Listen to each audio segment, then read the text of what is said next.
Does Italy have a love problem?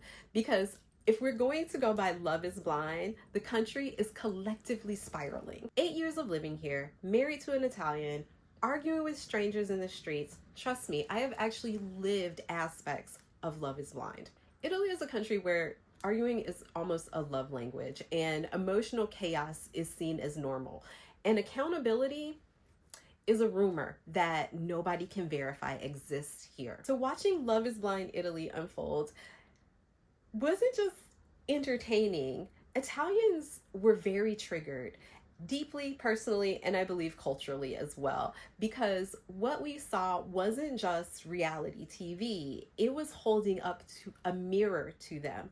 I often say to my husband, like, do Italians know that other people can see them? Because whenever you make social or cultural critiques about things that you observe in their behavior in general, they get so angry. You shouldn't generalize. Not everyone is the same, yada, yada, blah, blah, blah. But one thing that we know culturally and historically, Italians have been working to become very similar and very the same for a really long time. So let's get into my notes on Love is Blind Italy.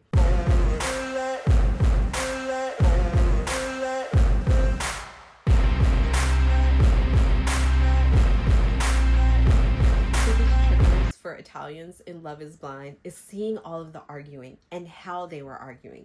But after 8 years of living here, I have to say that I feel like arguing is an Italian love language. They do it with all of their soul. They do it a lot. Italians are arguing in the streets with each other, little arguments.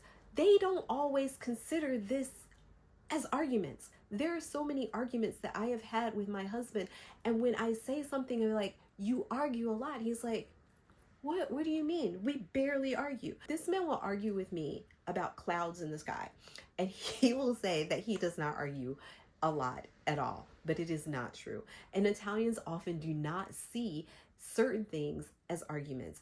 Even when they get nasty, even when they are conniving in their responses, even when they say shitty things, they might not see that as an argument, or they might not see how they have spoken to you as a problem. Every non-Italian person that I have talked to who lives here has told me the same thing, that since moving to Italy, they have argued more with strangers, with Italians in general, than they ever have in life. And honestly, I agree. I have had full-blown fights, okay, with people in the street.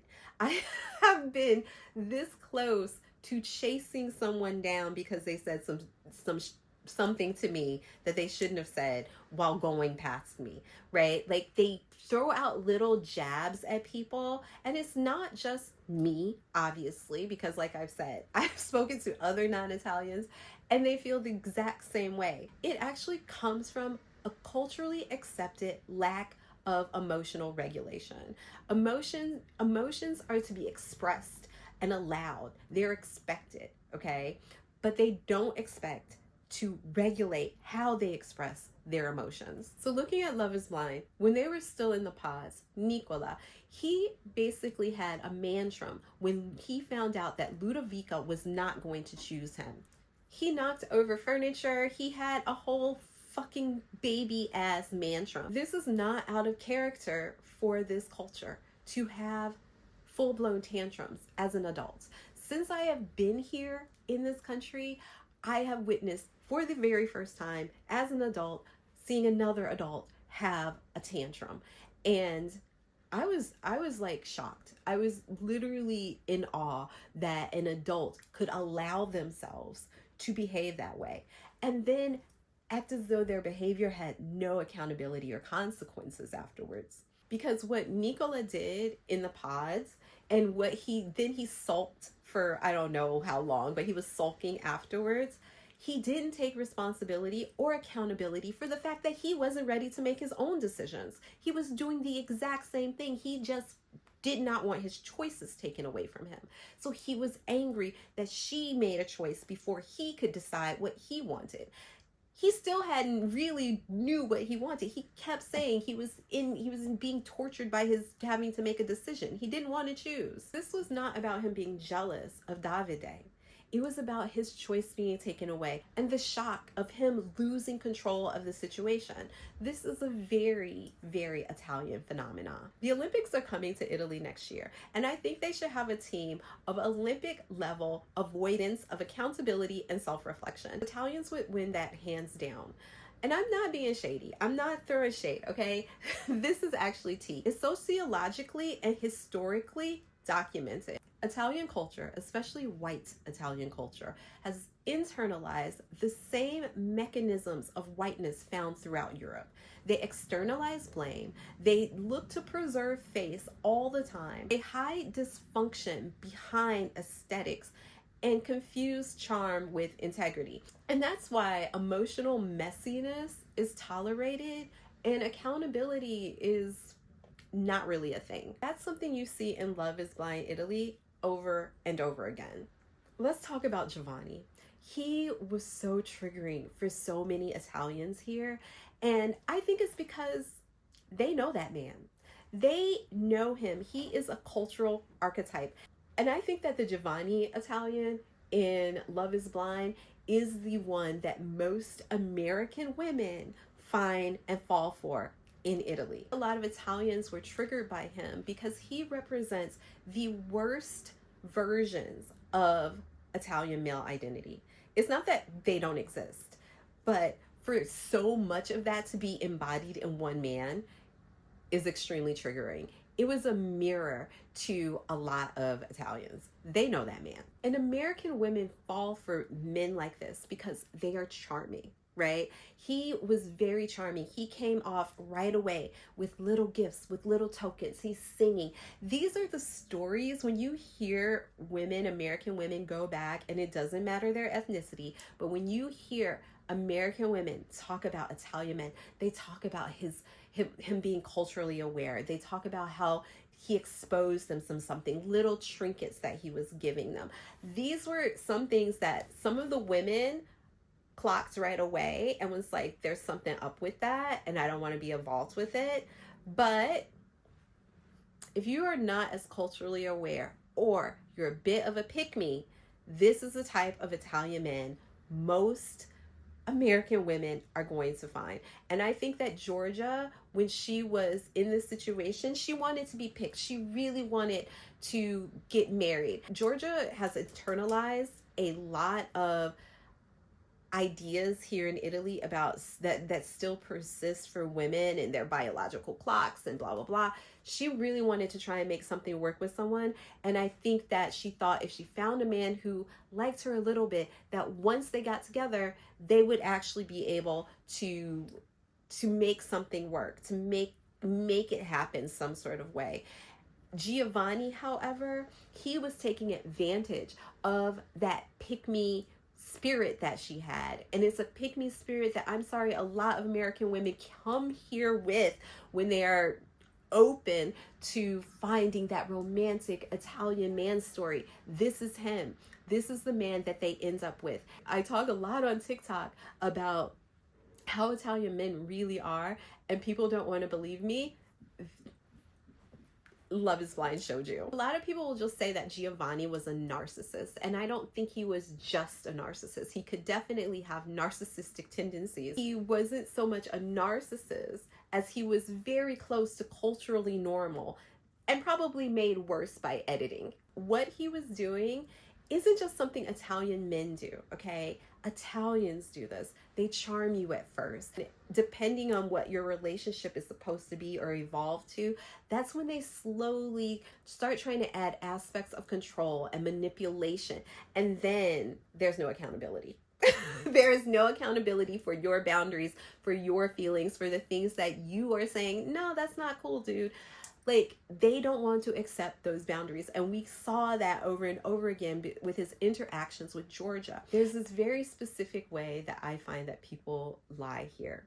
And they don't just do it to other people. They do it to themselves. They do it amongst themselves, where they lie by not acknowledging the truth. They can have a whole discourse around a subject, right, without acknowledging the core truth of that subject. I'm gonna give you a quick story time example. So this was some years ago, and I was planning on going away for a long weekend with some friends.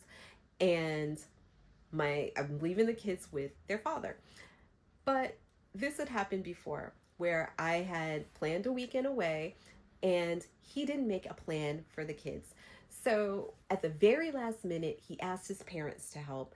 And of course, they helped. But I was like, let's avoid that.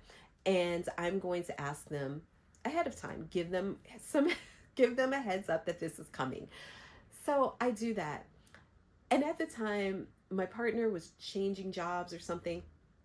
They all had a discourse around the fact that he couldn't take off work because he was changing jobs. Where's the lie? He was never going to take off work. We already had a precedent that he did this before. He didn't plan to take off work when he knew about a trip before. Why are we even having this discussion? Why are you guys talking about something that was never going to happen? And so I just watched and observed them have this discourse about him not being able to take off. He was never going to. Why are we having this conversation? It doesn't make sense to me. Then they had an argument about, I don't even remember what, but I just kind of observed because I was still going to take my trip, right? But this is one of the things that they do because shame is a huge cultural motivator here. And a lot of people don't talk about the fact that Italians use these subtle ways of shaming as communication. So in that example, what I feel like they were ultimately trying to do while they were talking around the truth was to make me feel some sort of way about the fact that I was leaving and there was this situation with him changing jobs, okay? And they were trying to secretly and subtly shame me, make me feel a certain kind of way, this whole discussion. And they went into it like this. They didn't have to go in the back room and go, how are we going to shame this girl to try and make her blah, blah, blah, change her mind to do it herself without us having to take accountability for either him not taking a few days off work or him not planning for a trip that I had let him know 6 months in advance was coming up. None of that came to their minds, right? They just wanted to have this discussion, this circular discussion around a lie to try and make me feel some sort of way. I have no feelings. And the thing is, this shaming, okay, especially, they do it to each other, but especially if you are not of this culture, you might start to feel a certain way because this shaming is meant to correct you. It is meant to maintain the appearances that they want to have. And it's meant to scare you into following what is culturally normal.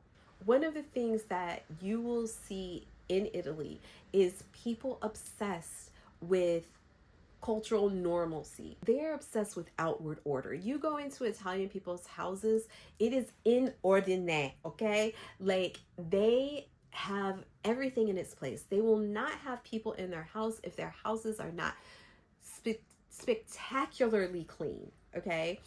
And this is not just their houses, how they present themselves. Nobody wants to make a brutta figura. This is something when you look at it, the clean houses, the way they put their clothes together, they're like, I know Italy, Milan is supposed to be like this fashion forward, but in reality, the fashion here is clean, right? Like people are well put together, but they are not out of the box. Right? In general, you do not find a lot of Italians that go outside of what fashion norms or acceptances are culturally here.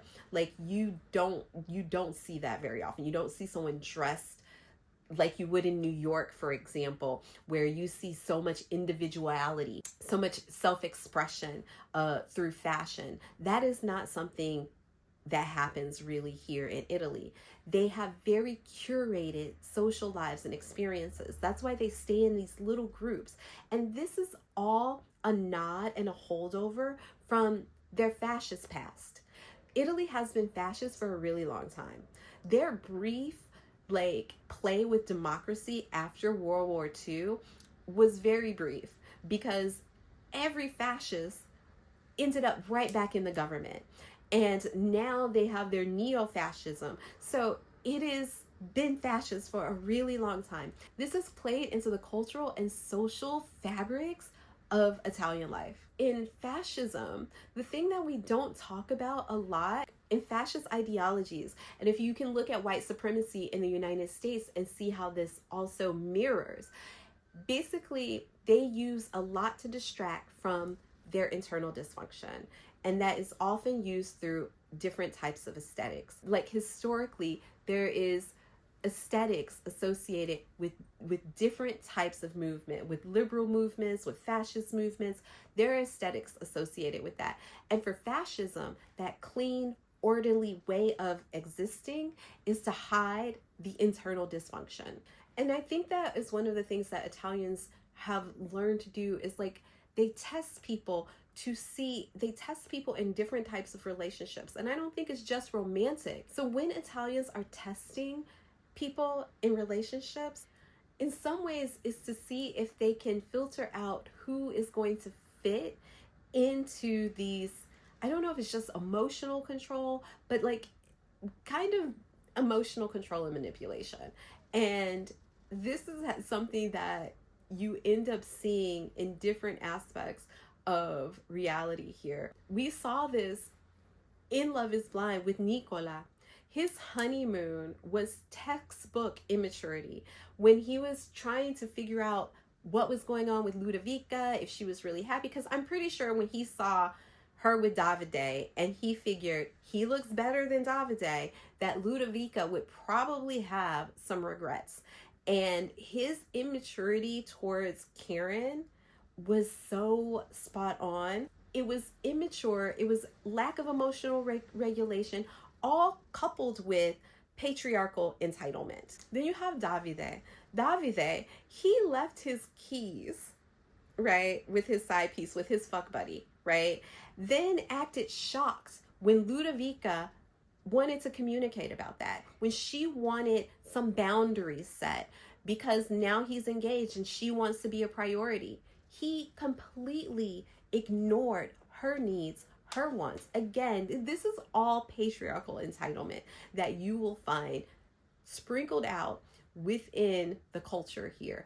And people are always denying, oh, Italy is a matriarch. Italy is not a matriarch. Italy is a matriarch like they call the Black community a matriarch, okay? It is the expectation that women are carrying the load, carrying in the bag, doing all the emotional labor, and men don't have any accountability or responsibility when they are the ones generally driving how society is run. I find that a lot of men here, they don't really want partners. They want reflections of themselves that won't challenge them. And they want that woman to look and behave a certain way to prove their dominance in general without having to look like they're being dominated. I guess that's what submission is supposed to look like for men. So Davide, as well as Giovanni, they weaponized intimacy as a form of control. And it wasn't just about sex. It was just about the emotional bonding, being vulnerable, a connection. Giovanni hid behind religion, which was BS, because then when Georgia was saying how she wasn't really religious, then he was like, well, I'm spiritual, and then nothing at all. And Davide did this as well. He was having casual sex with Ludovica up until the end, right? But he was being very cold towards her. He was being cold, he was ignoring her emotions, and then he was still having casual sex with her. So she was confused, and when she asked him about it, he was like, I'm good. I'm fine the way he didn't care.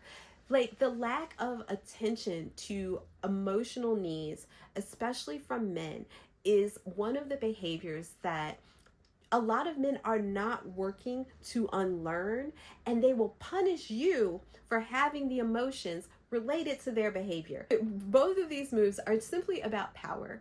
They want to control the intimate relationship as well as play with your emotional status while they're withholding any form of acknowledgement as well as intimacy from you as punishment for you not conforming to the behaviors that they want you to have. And a lot of them, if we look at Alessandro, the 26-year-old who got engaged to Eliza, I think that one of the things that a lot of men here, when they don't have the emotional capacity, which Alessandro did not have, because he was 26 going on 16 emotionally, he physically devoured Eliza. A lot of men here who lack emotional maturity, they definitely lean heavily into sex. And I have not dated personally a lot of Italian men. I've not been with a lot of Italian men, but we girls, we talk. And a lot of the women that I talk to here do not enjoy having sex with Italian men. There, I said it. They describe it more like mutual masturbation than an attempt at deep physical and emotional connections. It's more like, I'm going to get off, I'll help you get off, and then we're done. This is also something that I think is shaped not only by long-standing influences of Catholicism, but also fascism. Sexual repression is something that's very associated with Catholicism. And then fascist gender roles being another aspect. And then you have the machismo disguised as passion, right? Because a lot of women will describe this lack of emotional maturity as passion. The kicking over things, the yelling, and the overly over the top behavior, they call that passion in Italy. And I think that even American women, when they come here and they see this, they see these over the top emotions about, I don't know, their behavior during an argument, they think that this passion, this is a drive towards love. It is not. It's the lack of emotional regulation. I think then you have to talk about the emotional architecture that was built here in Italy. Italians will tell you they're not religious. However, they're Catholic, okay? And most non-religious Italians have still gone through catechism. They still do religion in schools here. A lot of them still have this background that has been internalized since childhood as right and wrong. And so shame, guilt, purity tests, punishing, all of this is very much associated with how things are done, because this is a part of the emotional architecture here in Italy. All of this does not stop the emotional expression, but they're internally closed off to a certain extent. And self-reflection is not a part of this behavior. Catholicism and generally Christianity teaches you outside things are the cause of behavior. You aren't necessarily responsible, but you can always be forgiven. So a lot of things that they do here, they don't expect consequences for the behaviors that they have, the actions that they take, the words that they say. They do not expect to be held accountable, and they do not expect consequences. Then one of the things that I find interesting is when you talk to Italians in Italy and you talk about like their fascist history, they will act as though fascism came and went like this. They will be like, we fought against fascism, blah, blah, blah. Fascism was here for like 20 years, okay?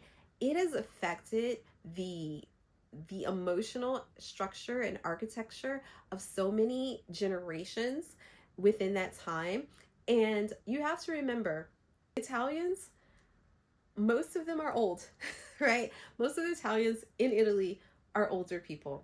And the part of the culture here of having older people in younger people's lives means that these fascist ideologies have still been being internalized to younger generations for a really long time. Even if you don't think that fascism is happening right now with the current governments and administrations, they have never fully let go of fascism. And nobody talks about the fact that a lot of people were, I don't want to say happily fascist, but a good majority of Italians were okay with being fascist for so long. What it has done is help build ideologies on control, aesthetics, hierarchy, and obedience. These things carry out in your social structures. And I don't think that a lot of Italians really have accepted how much influence that has had, because they have always had these narratives that they fought against fascism, and they're not religious. It's just like they can't see how these things have influenced their social structures and therefore influence them emotionally and mentally. And then you have, from Catholicism and fascism, you have that machismo, okay? And machismo. Like when you couple fascism with religion and then this strong idea of male superiority, male emotional competence is completely deregulated here. The things that I see them let little boys get away with at the parks or in the streets, and the teenagers here are the male teenagers, people are so intimidated by them and scared to say anything to them, and they're so rude. It's I can't even, like, I can't even. It's part of the reason why I really would like to get my kids out of here before they are so, I mean, I wanted to go a long time ago, but that's a whole nother story. But all of these things are meant to protect the male ego at all costs. And infantilizing men is so normal. They keep doing this as well. The mamone thing here is so real and pervasive. This gets right down into why they keep calling Italy a matriarch, is because the women become overburdened by all of these aspects of what patriarchy is doing. What Love is Blind is hopefully helping Italians realize, because I'm pretty sure this mirror is giving them a visceral reaction that they've never had before, because not only are people seeing them, the world is seeing them, and they're critiquing this behavior as problematic. I don't know that Italians en masse have the capacity to want to go and explore the ideas behind some of the concepts that this show exposed. A lot of them are not ready to explore the ideas that emotional repression from religion has been something that has influenced the masses.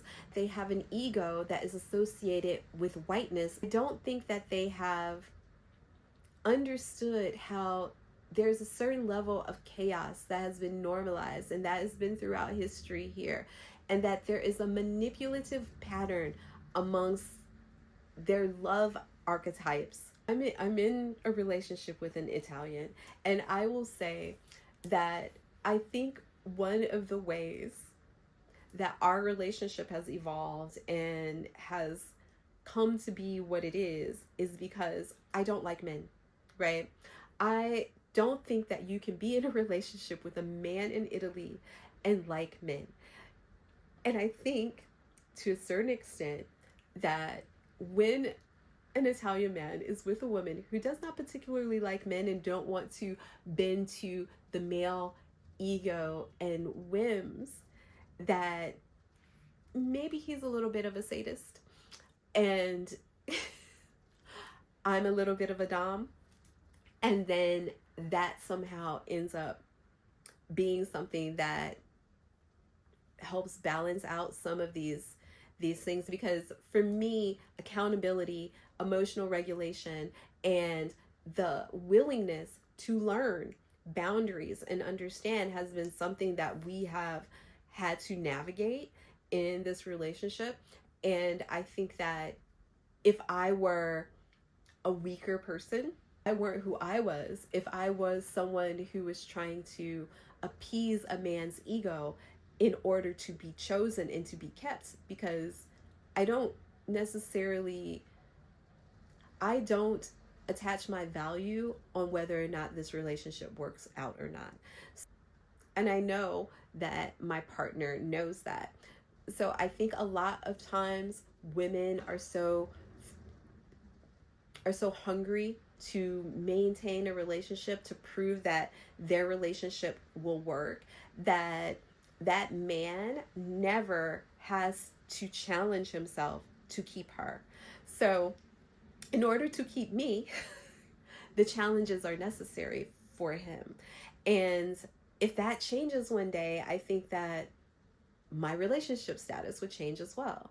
But I think a lot of times that people come here, and I know a lot of women who are foreign with Italian men who have stopped cooking their ethnic foods. They have stopped doing things that are important to them. They have shape shifted to become what it is they think is acceptable, not only to this man, but to this culture. Guys, if you haven't already, go ahead, subscribe to my channel. Look forward to having this discussion with you guys in the comments. So, ciao, ciao for now.